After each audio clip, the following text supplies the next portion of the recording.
होने से वो चढ़ाएगा पुरुष को, ये कर वोल्टेज बढ़ गया, और होने से महिला चढ़ाएगी वो लड़े। अगर ये दोनों स्वतंत्र डिसीजन लेना, ऑटोमेटिक डिवोर्स का सिस्टम खत्म। आप लोग को ऐसे लगता होगा, लेकिन ये समाज में आप जाके देखिएगा ये होता है। तो नए शादी में महिला क्या करेगी कि अलग होने के लिए प्रयास, और वही महिला के जब बाल बच्चे होंगे, वही महिला जब बूढ़ी हो जाएगी तो अपने बच्चों को कहेंगे कि एक में रहो। जब नैहर जाएगी आएगी तो अपने भाभी से कहेगी मम्मी का ख्याल, तो अपने ससुराल में कुछ कर। ये सब के पीछे एक बड़ा कारण होता है।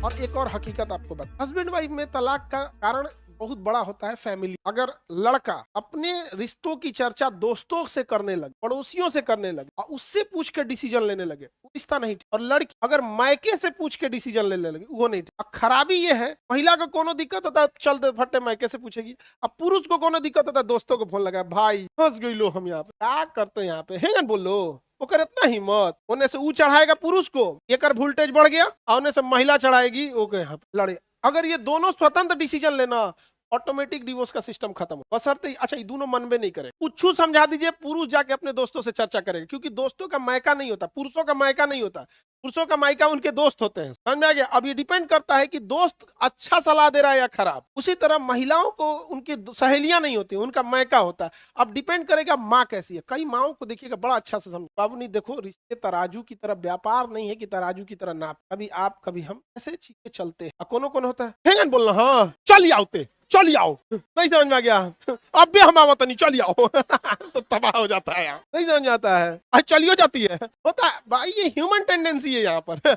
आप लोग को ऐसे लगता होगा, लेकिन ये समाज में आप जाके देखिएगा ये होता है। समझ में आ गया कि नहीं आ गया? और आप लोग से भी कहते हैं, लड़की लोग से एक बड़ा कारण ये हो जाता है कि ननद को ये लगता है कि हमारा घर तो एगो मिलले है भाई, हम काहे छोड़ते, नहीं समझे?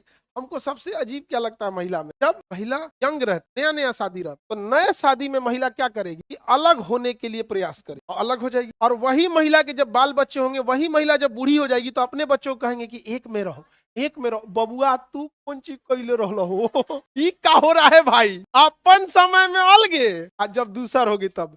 इतना ही नहीं, जो महिला अपने यहाँ ससुराल में अलगे होकर रह जाती है, जब नैहर जाएगी आएगी तो अपने भाभी से कहेगी मम्मी का ख्याल रख, तो अपने नहीं, अपने ससुराल में कौन चीज कर रही। ये सब के पीछे एक बड़ा कारण होता है। देखिए, गरीबी विवाद को बड़ा कर दो। आप देखिएगा छोटे मोटे घरों में जो विवाद होता है उसका कारण बहुत छोटा होता है। हम नाश्ता नहीं बनाएंगे, हम ही नहीं बनाएंगे, नहीं समझ में आ गया? अब हम पड़ोस में झगड़ा होता था बार बार में, होता क्या था ना, तो याद, एक बड़ी बहू थी, एक छोटी बहू। छोटकी बहू क्या करती थी कि सुबह का नाश्ता हम बनाए, कुछ शेड्यूल सेट कर लीजिए, सुबह का नाश्ता हम बनाए। अब बड़ी बहू थी तो पहले आई होगी, ये बच्चों को स्कूल जाने का टाइम, तो सुबह सुबह स्कूल जाए के टाइम पे नाश्ते नहीं बनाती, मजबूरी में उसको सुबह का नाश्ता भी बनाना पड़ता था और ये भी बनाना पड़ता था, बिना मतलब का झगड़ा। तो भाई टाइम बदल दो भाई, ये बच्चों के लिए उठेगी, इसको नाश्ता कर दे दो, जिम्मेदारी तुम खाना बना। आप गौर करके देखिए, इतने छोटे छोटे मामले को झगड़े होते हैं ना, क्या कोई हद नहीं। और गौर करके देखेंगे, इसका बड़ा कारण होता है गरीब, अशिक्षा। ये दोनों चीजें, बड़ा कारण गरीबी होता है, अशिक्षा भी कारण है, लेकिन सबसे बड़ा कारण क्या होता है, गरीबी हो जाती है। तो मैं यहाँ बड़ा उलट पड़ा